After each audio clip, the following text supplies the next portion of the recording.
175 নম্বর এমসিকিউটিতে বলা আছে, দেখো p plus 1/p is equal to 2 হলে p to the power 5 plus 1/p to the power 5 is equal to কত। তো এই ধরনের এমসিকিউ যদি আমরা খাতা কলমে করতে যাই, এটা কিন্তু অনেক সময়ের ব্যাপার, কিন্তু পরীক্ষায় এমসিকিউ এর জন্য বরাদ্দ থাকে একটি এমসিকিউ এর জন্য 1 মিনিট। তো সেই ক্ষেত্রে 1 মিনিটে খাতা কলমে এই ধরনের এমসিকিউ করা কখনো সম্ভব না।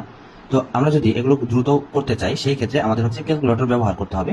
তো আজকে আমি ক্যালকুলেটর ব্যবহার করে কিভাবে এই ধরনের এমসিকিউ গুলো সমাধান করবে সেটা দেখাবো। তো যাদের কাছে এই আমার মতো 100 এমএস ক্যালকুলেটর আছে, তারা অবশ্যই এই ক্যালকুলেটরটি নিয়ে বসে পড়ো এবং আমি যেভাবে এটা দেখাচ্ছি সেভাবে আমার সাথে প্র্যাকটিস করো। অবশ্যই এই ধরনের এমসিকিউ তোমার কাছে সহজ হয়ে যাবে।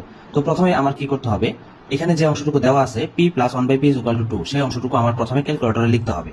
তো আমাদের ক্যালকুলেটরে p এর পরিবর্তে আমরা হচ্ছে x ব্যবহার করব। তো প্রথমে কি লিখবো, দেখো x কোথায় পাবো, এই আলফাতে যদি চাপ দিই, আলফাতে চাপ দেওয়ার পর এখানে ব্র্যাকেটে চাপ দিলে দেখো আমার ক্যালকুলেটরে কিন্তু x উঠে আসছে। এরপর আছে হচ্ছে এখানে দেখো এরপরে প্লাস আছে, তো আমরা কি করব, এখানে প্লাস দিব, তারপরে আছে 1, তারপরে আছে হচ্ছে ভাগ p, এর পরিবর্তে আমরা মূলত ব্যবহার করছি হচ্ছে x।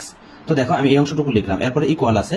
তো এখানে কিন্তু ইকুয়াল আমরা দুই জায়গায় পাবো, একটা হচ্ছে নিচে ইকুয়াল আছে, আরেকটা হচ্ছে এই যে দেখো এই ক্যালসির নিচে ইকুয়াল দেখা যাচ্ছে। যেহেতু আমরা হচ্ছে এটা একটা সমীকরণ করতেছি, সেই ক্ষেত্রে আমরা এই আলফাতে চাপ দিয়ে এই সলভ বা ক্যালসিতে চাপ দিলে কিন্তু আমরা একটা ইকুয়াল পেয়ে যাবো। এই ক্ষেত্রে নিচের যে ইকুয়ালটা আছে সেটা ব্যবহার করা যাবে না।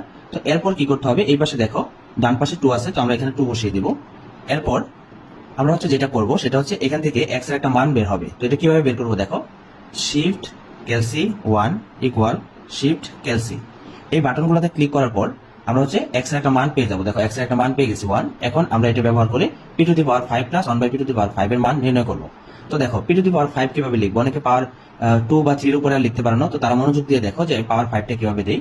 তো আমরা যেহেতু p এর পরিবর্তে x ব্যবহার করেছি, এবার আমরা কি করব, x দিয়ে করব। তো দেখো এখানে আছে p টু দি পাওয়ার 5, আমরা লিখবো হচ্ছে x পাওয়ার 5, এই যে এটার মধ্যে চাপ দিবা, এটার মধ্যে চাপ দিলে মূলত এখানে পাওয়ারের একটা চিহ্ন আসবে, এরপর 5 দিতে হবে। এটা কিন্তু হয়ে গেছে x টু দি পাওয়ার 5।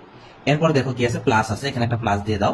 এরপর কি করবা, উপরে 1 আছে, নিচে আছে p টু দি পাওয়ার 5, তাহলে আমরা একটা 1 দিব, দিয়ে ভাগ দিয়ে তারপরে কি লিখবো, p টু দি পাওয়ার 5 অর্থাৎ x two the power 5, x লিখলাম, তার উপর পাওয়ার 5। এটা দেওয়ার পর আমাদের কাজ শেষ। এখন জাস্ট আমরা হচ্ছে নিচে যে ক্যালকুলেশনটা আছে, নিচে যে ইকুয়ালটা আছে সেটাতে ক্লিক করব। তো সেটাতে ক্লিক করলে দেখো অ্যান্সার কিন্তু 2 চলে আসছে।